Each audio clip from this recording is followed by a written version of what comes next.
Nation this morning of Monday, 17th May 2021. Jonathan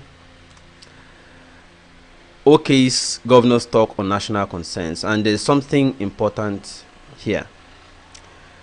Well, the Asaba Declaration, where southern governors came together and decided that they want to ban, and then also said there is need for restructuring of the country, got definitely all of us are already aware. Northern governors kicked. Now, Jonathan is saying we need to have all the governors coming together, not regional governors coming together where the southern governors are talking their own, the northern governors are opposing. That rather than have regional governors meeting and having individual regional resolutions, why is it difficult for all the governors 36 states to meet together and then let everybody have a unanimous or harmonize their deliberations so that we will have a more nationalistic? So because having regional governors meeting and having their individual already accentuates the fact that we are not one in this country.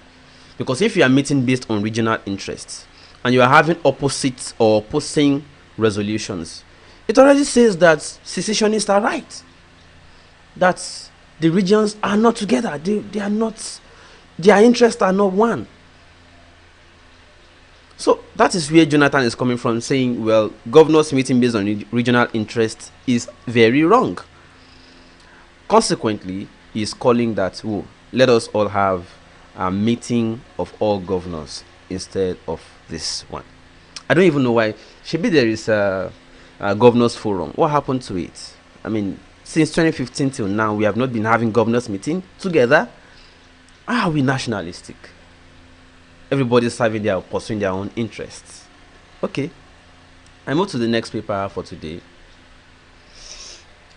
Nigerians are starving and dying, PDP tells Buhari and APC, as if they need anyone to tell them that. They know. Don't need anyone to tell them that. Provide and train soldiers with modern weapons, IBB is telling federal government.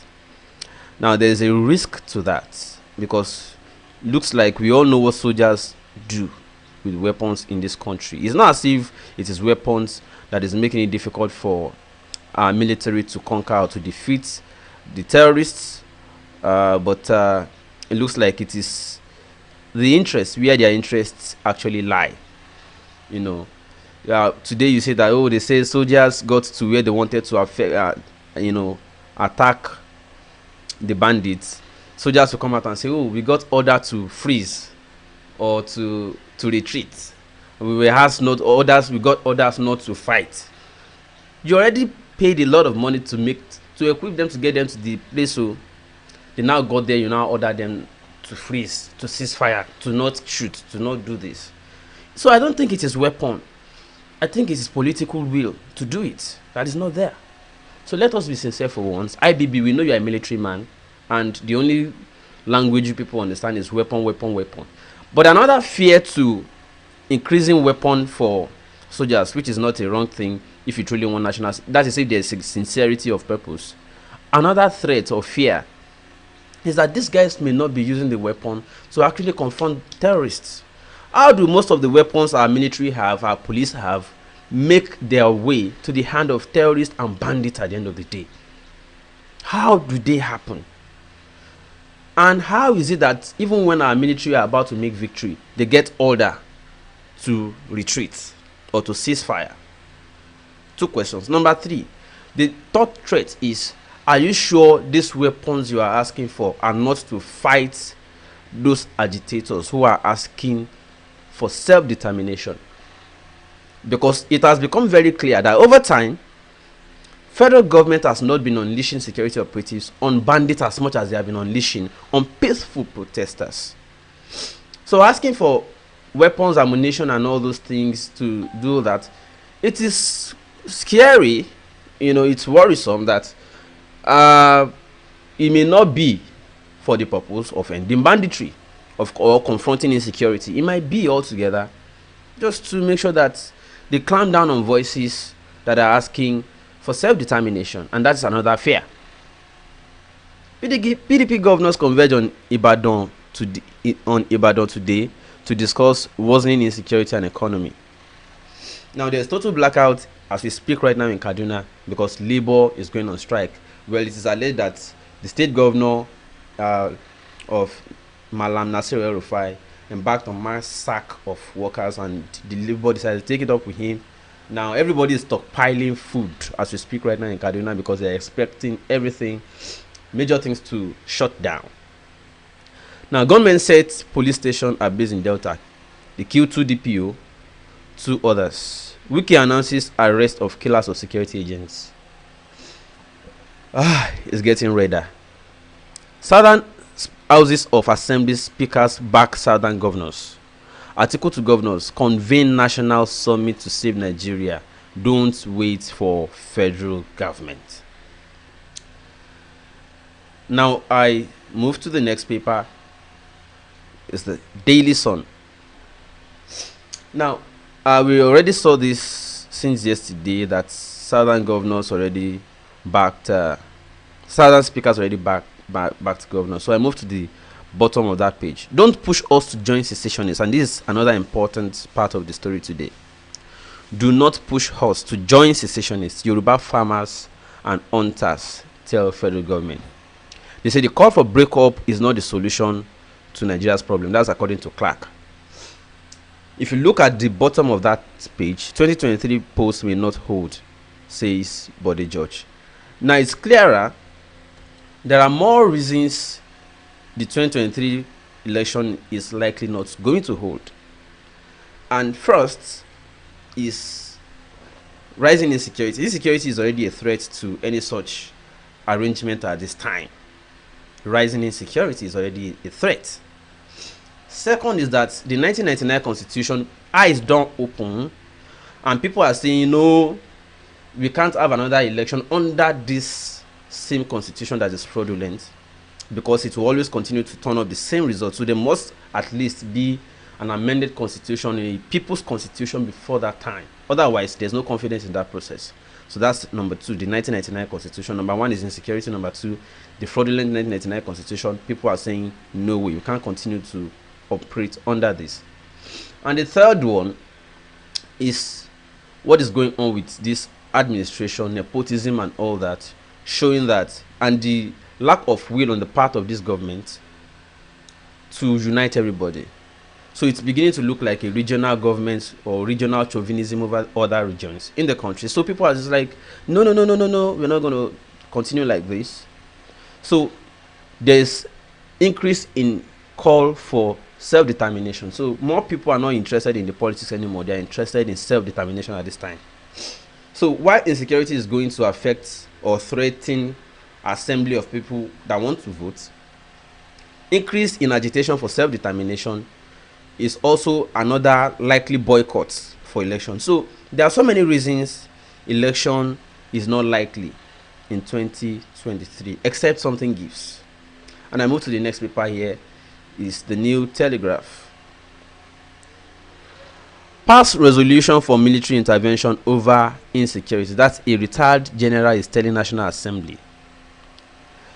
A retired general told the National Assembly that the government should pass a resolution for military to intervene due to growing insecurity. And to the bottom of that page, 2023, Nigeria risks anarchy if insecurity stops poll. If insecurity results in inability to conduct election in 2023, anarchy is imminent.